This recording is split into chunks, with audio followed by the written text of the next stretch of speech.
This is my first time, guys, so go easy. I call this Being a Father Take Two. December 18th, 1977 and 1997, we come home from a elementary school Christmas pageant, and there's a phone message. Hello, my name's Elsie Weber. You don't know me. I arranged the adoption of your daughter in Cambodia. Give me a call to come pick up your daughter. And my wife and I both are standing there staring at the voice machine going, who the hell is Elsie Weber? And where did this daughter in Cambodia come from?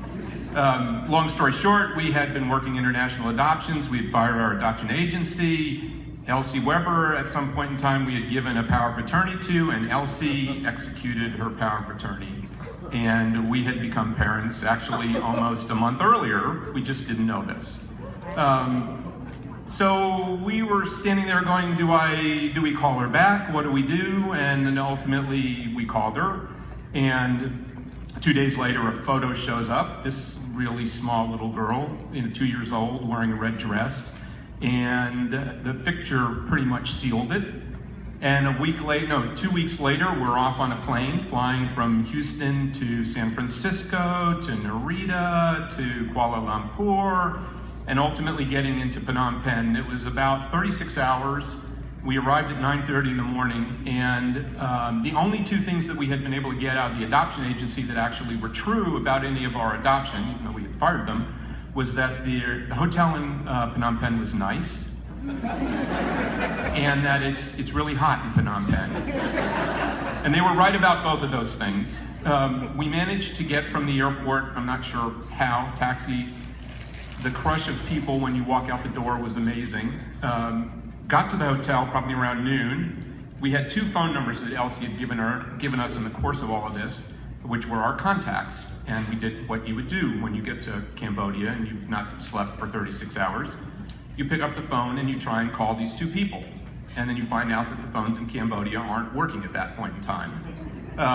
And so it was like, well, what do we do next? Well, we went to the American Embassy, which was where one of the contacts was.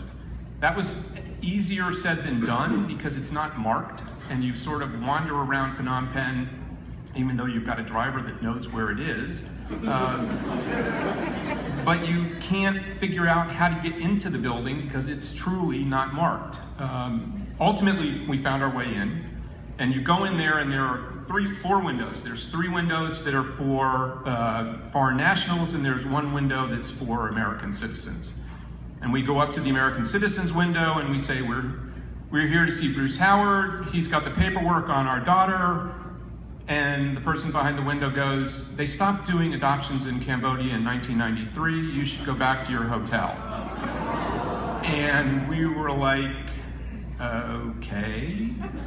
So we did. And what had been arranged, and we had no idea what actually happened, was that at 5 o'clock in the afternoon that day, keep in mind we'd been awake for about 48 hours, there's a knock on the door, and the woman, Nellie, from the orphanage, is there with her helper and with Chanter, who is our daughter. I may start crying. I'll try not to. We went through 45 minutes of really tense, I don't know how to describe it other than they spoke French in Khmer and we spoke English. And I think all of us were totally scared to death. And then after 45 minutes, they ran out the door. And Chanter was with myself, my wife, and our daughter Emily, which is why this is becoming a Dad Take Two. And somehow it all worked. We were supposed to stay for 4 days. Cambodia at the time was a bit out of control. The day we landed, there was a plane that was blown up in Siem Reap when it was attempting to land. The editor of the dissident newspaper they attempted to assassinate him. They think it was government forces, shot his car up. That was a couple of blocks from the hotel. And we decided that we should probably come home. And so we did. After less than 48 hours in Cambodia, we scooped up Chanter, went to the airport to fly out, wondering, are they going to let us out of the airport? What's going to happen? And miraculously, everybody at the airport smiled. We've got this child this is a good thing.